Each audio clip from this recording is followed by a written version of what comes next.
ಕಲ್ಯಾಣ ಸಮಾಜವು ತನ್ನ ಅಸಹಾಯಕ ಸದಸ್ಯರ ಕುರಿತು ತೋರುವ ಕಾಳಜಿಯು ಆ ನಾಗರಿಕತೆಯ ಪ್ರಬುದ್ಧತೆಯನ್ನು ತೋರಿಸುತ್ತದೆ. ಡಾಕ್ಟರ್ ರಾಮ್ ಮನೋಹರ್ ಲೋಹಿಯಾ. ಕರ್ನಾಟಕ ಅನುಸೂಚಿತ ಉಪಯೋಜನೆ ಮತ್ತು ಬುಡಕಟ್ಟು ಉಪಯೋಜನೆಗಡಿಯಲ್ಲಿ 25-26ನೇ ಸಾಲಿನಲ್ಲಿ ಪರಿಶಿಷ್ಟ ಜಾತಿ ಉಪಯೋಜನೆಗೆ 29,992 ಕೋಟಿ ರು ಹಾಗೂ ಬುಡಕಟ್ಟು ಉಪಯೋಜನೆಗೆ 10,226 ಕೋಟಿ ರುಗಳು ಸೇರಿದಂತೆ ಒಟ್ಟಾರೆ 42,018 ಕೋಟಿ ರು ಅನುದಾನವನ್ನು ಒದಗಿಸಲಾಗಿದೆ. ಕರ್ನಾಟಕ ಸಾರ್ವಜನಿಕ ಸಂಗ್ರಹಣೆಗಳಲ್ಲಿ ಪಾರದರ್ಶಕ ಅಧಿನಿಯಮದಡಿ ಅನ್ವಯ 2 ಕೋಟಿ ರು ಮೊತ್ತದವರೆಗೆ ಕಾಮಗಾರಿಗಳಲ್ಲಿ ಪರಿಶಿಷ್ಟ ಜಾತಿ, ಪರಿಶಿಷ್ಟ ಪಂಗಡ, ಹಿಂದುಳಿದ ವರ್ಗಗಳು, ಪವರ್ಗ 1, 2A ಮತ್ತು 2B ಗುತ್ತಿಗೆದಾರರಿಗೆ ಮೀಸಲತಿ ಒದಗಿಸಲಾಗುವುದು. ಕರ್ನಾಟಕ ಸಾರ್ವಜನಿಕ ಸಂಗ್ರಹಣೆಯಲ್ಲಿ ಪಾರದರ್ಶಕತೆ ಅಧಿನಿಯಮದನ್ವಯ ಸರ್ಕಾರದ ವಿವಿಧ ಇಲಾಖೆ, ನಿಗಮ ಹಾಗೂ ಸಂಸ್ಥೆಗಳಲ್ಲಿ ಖರೀದಿಸುವ ಸರಕು ಸಾಗಣೆ ಸೇವೆಗಳಲ್ಲಿ ಪರಿಶಿಷ್ಟ ಜಾತಿ, ಪರಿಶಿಷ್ಟ ಪಂಗಡ, ಹಿಂದುಳಿದ ವರ್ಗಗಳ ಪ್ರವರ್ಗ 1, 2A ಮತ್ತು 2B ಸರಬರಾಜುದಾರರಿಗೆ 1 ಕೋಟಿ ರುವರೆಗೆ ಮೀಸಲಾತಿಯನ್ನು ನೀಡಲಾಗುವುದು. ರಾಜ್ಯದಲ್ಲಿನ ಪರಿಶಿಷ್ಟ ಜಾತಿ, ಪರಿಶಿಷ್ಟ ಕಾಲೋನಿಗಳಲ್ಲಿ ಅಗತ್ಯ ಮೂಲಸೌಕರ್ಯ ಕಲ್ಪಿಸಲು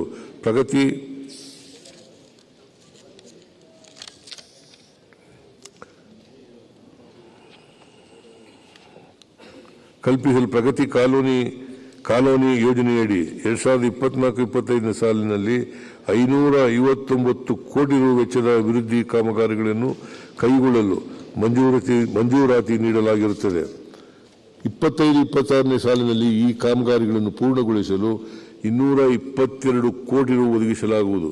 ಪರಿಶಿಷ್ಟ ಜಾತಿ, ಪರಿಶಿಷ್ಟ ಪಂಗಡದವರ ಮೇಲಿನ ದೌರ್ಜನ್ಯ ತಡೆಗಾಗಿ ನಾಗರಿಕ ಹಕ್ಕು ಜಾರಿ ನಿರ್ದೇಶನಾಲಯದ ವ್ಯಾಪ್ತಿಯಲ್ಲಿ 33 ವಿಶೇಷ ಪೊಲೀಸ್ ಠಾಣೆಗಳನ್ನು ಪ್ರಾರಂಭಿಸಲಾಗಿದೆ. ಪರಿಶಿಷ್ಟ ಜಾತಿ, ಪರಿಶಿಷ್ಟ ಪಂಗಡ ಮತ್ತು ಹಿಂದುಳಿದ ವರ್ಗಗಳ ವಿದ್ಯಾರ್ಥಿಗಳಿಗೆ ಉನ್ನತ ಶಿಕ್ಷಣಕ್ಕೆ ಪ್ರೋತ್ಸಾಹ ನೀಡುವ ನಿಟ್ಟಿನಲ್ಲಿ ಪ್ರತಿ ಜಿಲ್ಲೆಗೆ ಒಂದರಂತೆ ಒಟ್ಟು 31 ವಸತಿ ಶಾಲೆಗಳನ್ನು PU ಕಾಲೇಜುಗಳನ್ನಾಗಿ ಉನ್ನತೀಕರಿಸಲಾಗುವುದು. ವಸತಿ ಶಾಲೆಗಳಿಲ್ಲದ ಹೋಬಳಿಗಳಲ್ಲಿನ ಪರಿಶಿಷ್ಟ ಜಾತಿ ಹಾಗೂ ಪರಿಶಿಷ್ಟ ಪಂಗಡದ 26 ಹೊಸ ವಸತಿ ಶಾಲೆಗಳನ್ನು ಪ್ರಾರಂಭಿಸಲಾಗುವುದು. ಪರಿಶಿಷ್ಟ ಜಾತಿಯ 40, ಪರಿಶಿಷ್ಟ ಪಂಗಡದ 7 ಮತ್ತು ಹಿಂದುಳಿದ ವರ್ಗಗಳ 14 ವಸತಿ ಶಾಲೆಗಳು ಸೇರಿದಂತೆ ನಿವೇಶನ ಲಭ್ಯವಿರುವ ಒಟ್ಟು 61 ಕ್ರೈಸ್ ವಸತಿ ಶಾಲೆಗಳಿಗೆ 1,292 ಕೋಟಿ ರು ವೆಚ್ಚದಲ್ಲಿ ಸ್ವಂತ ಕಟ್ಟಡಗಳನ್ನು ನಿರ್ಮಿಸಲಾಗುವುದು. ಕ್ರೈಸ್ ವಸತಿ ಶಾಲೆಗಳಿಗೆ ಒಟ್ಟಾರೆ 213 ಕೋಟಿ ರು ವೆಚ್ಚದಲ್ಲಿ ಅಗತ್ಯವಿರುವ ಡೆಸ್ಕ್, ಬೆಂಚ್, ಪೀಠೋಪಕರಣಗಳು ಇತ್ಯಾದಿ ಶೈಕ್ಷಣಿಕ ಮೂಲಸೌಕರ್ಯ ಒದಗಿಸಲಾಗುವುದು. ಬಾಡಿಗೆ ಕಟ್ಟಡದಲ್ಲಿ ನಡೆಸುತ್ತಿರುವ ಸಮಾಜ ಕಲ್ಯಾಣ ಇಲಾಖೆಯ 34 ವಿದ್ಯಾರ್ಥಿ ನಿಲಯಗಳಿಗೆ 238 ಕೋಟಿ ರು ವೆಚ್ಚದಲ್ಲಿ ಸ್ವಂತ ಕಟ್ಟಡಗಳನ್ನು ನಿರ್ಮಾಣ ಮಾಡಲಾಗುವುದು.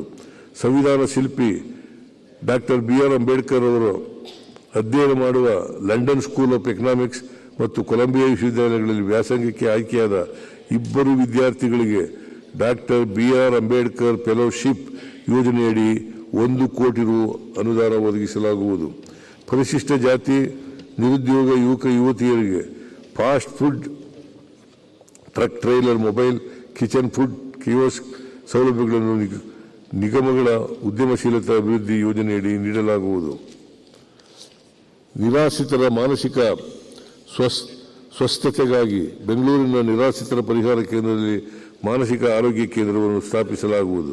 ವಿದ್ಯಾರ್ಥಿ ನಿಲಯಗಳಲ್ಲಿ ನೀಡಲಾಗುತ್ತಿರುವ ಆಹಾರ ವ್ಯವಸ್ಥೆಯ ಬಗ್ಗೆ ಪಾರದರ್ಶಕತೆಯನ್ನು ತರಲು ಸಾಮಾಜಿಕ ಪರಿಶೋಧನೆ ವ್ಯವಸ್ಥೆಯನ್ನು ಜಾರಿಗೊಳಿಸಲಾಗುವುದು.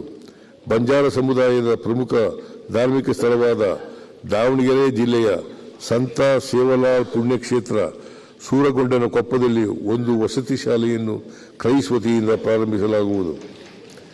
ದೇಶದ ಪ್ರತಿಷ್ಠಿತ 3 ಶಿಕ್ಷಣ ಸಂಸ್ಥೆಗಳಲ್ಲಿ ಪದವಿ, ಸ್ನಾತಕೋತ್ತರ ಪದವಿ ಕೋರ್ಸ್ಗಳ ಪ್ರವೇಶ ಪಡೆಯುವ ಪರಿಶಿಷ್ಟ ಜಾತಿಯ ವಿದ್ಯಾರ್ಥಿಗಳಿಗೆ ಉನ್ನತ ಶಿಕ್ಷಣಕ್ಕೆ ಬೆಂಬಲ ನೀಡಲು ಪ್ರೋತ್ಸಾಹಧನ ನೀಡಲಾಗುವುದು.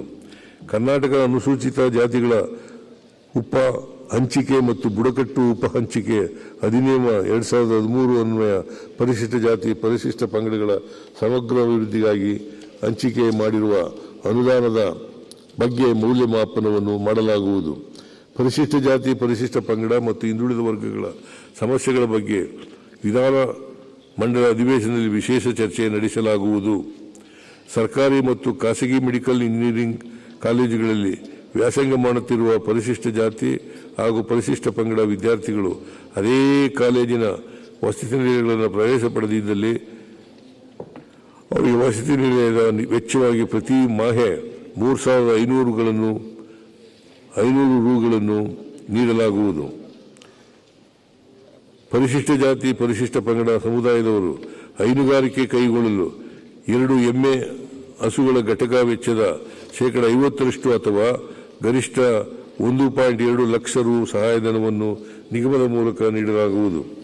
ಪರಿಶಿಷ್ಟ ಜಾತಿ ಪರಿಶಿಷ್ಟ ಪಂಗಡದ ಮಹಿಳಾ ಸ್ವಸಹಾಯ ಸಂಘಗಳಿಗೆ ನೀಡಲಾಗುತ್ತಿರುವ 1 ಲಕ್ಷ ರು ಸಾಲ ಮತ್ತು 1.5 ಲಕ್ಷ ರು ಸಹಾಯಧನವನ್ನು 2.5 ಲಕ್ಷ ರು ಸಾಲ ಮತ್ತು 2.5 ಲಕ್ಷ ರು ಸಹಾಯಧನ ಮೊತ್ತ ಎತ್ತಿಸಲಾಗುವುದು. ಸಮಾಜ ಕಲ್ಯಾಣ ಯೋಜನೆಯಡಿ ಬರುವ ನಿಗಮಗಳಿಗೆ 25-26ನೇ ಸಾಲಿನಲ್ಲಿ 488 ಕೋಟಿ ರು ಅನುದಾನವನ್ನು ಒದಗಿಸಲಾಗಿದೆ. ಪರಿಶಿಷ್ಟ ವರ್ಗಗಳ ಕಲ್ಯಾಣ 24-25ನೇ ಸಾಲಿನಲ್ಲಿ ವಿದ್ಯಾರ್ಥಿ ವೇತನ ಕಾರ್ಯಕ್ರಮದಡಿ ಮೆಟ್ರಿಕ್ ಪೂರ್ವ ಮೆಟ್ರಿಕ್ ನಂತರದ ಒಟ್ಟಾರೆ 3,67,291 ಕೋಟಿ ರೂಪಾಯಿಗಳಿಗೆ ಒಟ್ಟು 120 ಕೋಟಿ ವಿದ್ಯಾರ್ಥಿ ವೇತನ ಮಂಜೂರು ಮಾಡಲಾಗಿದೆ. ಈ ಯೋಜನೆಯನ್ನು ಮುಂದುವರಿಸಲಾಗುವುದು. ಅರಣ್ಯ ಮತ್ತು ಅರಣ್ಯದ ಅಂಚಿನಲ್ಲಿ ವಾಸಿಸುತ್ತಿರುವ ಪರಿಶಿಷ್ಟ ಪಂಗಡದ 12 ಬುಡಕಟ್ಟು ಸಮುದಾಯಗಳಾದ 47,859 ಕುಟುಂಬಗಳಿಗೆ ಪೌಷ್ಟಿಕ ಆಹಾರ ಯೋಜನೆಯಡಿ 120 ಕೋಟಿ ರು ವೆಚ್ಚದಲ್ಲಿ ಪೌಷ್ಟಿಕ ಆಹಾರ ಕಿಟ್ಗಳನ್ನು ಒದಗಿಸಲಾಗುತ್ತಿದೆ.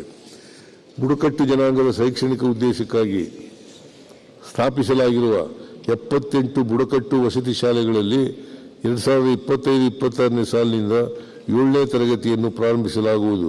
ಚಾಮರಾಜನಗರ, ಮೈಸೂರು ಮತ್ತು ಕೊಡಗು ಜಿಲ್ಲೆಗಳಿನ 5 ವಸತಿ ಶಾಲೆಗಳನ್ನು 12ನೇ ತರಗತಿಯವರೆಗೆ ಮೇಲ್ದರ್ಜೆಗೇರಿಸಲಾಗುವುದು. 25-26ನೇ ಸಾಲಿನಲ್ಲಿ ಪರಿಶಿಷ್ಟ ಪಂಗಡದ ಮೆಟ್ರಿಕ್ ನಂತರದ 20 ವಿದ್ಯಾರ್ಥಿ ನಿಲಯಗಳನ್ನು ಹೊಸದಾಗಿ ಪ್ರಾರಂಭಿಸಲಾಗುವುದು. ಕಿರು ಅರಣ್ಯ ಉತ್ಪನ್ನಗಳನ್ನು ಸಂಗ್ರಹಿಸಿ ಸಂಸ್ಕರಿಸಲು ನೆರವಾಗುವಂತೆ ಲ್ಯಾಂಪ್ಸ್ ಸಹಕಾರ ಸಂಘಗಳಿಗೆ ದುಡಿಯುವ ಬಂಡವಾಳ ರೂಪದಲ್ಲಿ ತಲಾ 5 ಲಕ್ಷ ರೂಪಾಯಿ ಸಹಾಯಧನ ನೀಡಲಾಗುವುದು. ರಾಜ್ಯದ ಬುಡಕಟ್ಟು ಸಂಸ್ಕೃತಿಯನ್ನು ಪರಿಚಯಿಸಲು ಮೈಸೂರು ನಗರದಲ್ಲಿ ಇರುವ ಬುಡಕಟ್ಟು ಸಂಶೋಧನಾ ಕೇಂದ್ರದ ಆವರಣದಲ್ಲಿ ಬುಡಕಟ್ಟು ವಸ್ತು ಸಂಗ್ರಹಾಲಯವನ್ನು ಸ್ಥಾಪಿಸಲು ಉದ್ದೇಶಿಸಲಾಗಿದೆ. ಅರಣ್ಯದಂಚಿನ ಹಾಡಿಗಳಲ್ಲಿ ವಾಸ ಮಾಡುತ್ತಿರುವ ಸೋಲಿಗ, ಹಲಸರು, ಜೇನುಕುರುಬ, ಗೌಡಲು, ಸಿದ್ದಿ, ಕುಡಿಯ, ಮಲೆಕುಡಿಯ, ಕಾಡು ಕುರುಬ, ಇರುಳಿಗ, ಕೊರಗ, ಬೆಟ್ಟ ಕುರುಬ, ಎರವ, ಪಡಿಯನ್ ಇತ್ಯಾದಿ ಪರಿಶಿಷ್ಟ ಪಂಗಡಗಳ ಬುಡಕಟ್ಟುಗಳ ಜನಾಂಗದವರಿಗೆ ಮೂಲ ಸೌಕರ್ಯಗಳನ್ನು ಒದಗಿಸಲು 200 ಕೋಟಿ ರು ಅನುದಾನ ಒದಗಿಸಲಾಗುವುದು. ಅರಣ್ಯ ಮತ್ತು ಅರಣ್ಯದಂಚಿನ ಹಾಡಿಗಳಲ್ಲಿ ವಾಸ ಮಾಡುತ್ತಿರುವ 13 ಬುಡಕಟ್ಟು ಜನಾಂಗಗಳಾದ ಜೇನುಕುರುಬ, ಇರುಳಿಗ, ಕೊರಗ, ಸೋಲಿಗ, ಎರವ, ಪಣಿಯನ್, ಹಲಸರು, ಗೌಡರು, ಸಿದ್ದಿ, ಬೆಟ್ಟ ಕುರುಬ, ಕಾಡು ಕುರುಬ, ಕುಡಿಯ ಮತ್ತು ಮಲೆಕುಡಿ ಈ ಜನಾಂಗಗಳಿಗೆ ರಾಜ್ಯ ಸಿವಿಲ್ ಸೇವೆಗಳಲ್ಲಿ ಪ್ರಾತಿನಿಧ್ಯ ನೀಡುವ ಸಲುವಾಗಿ ವಿಶೇಷ ನೇರ ನೇಮಕಾತಿಯನ್ನು ಕೈಗೊಳ್ಳಲಾಗುವುದು.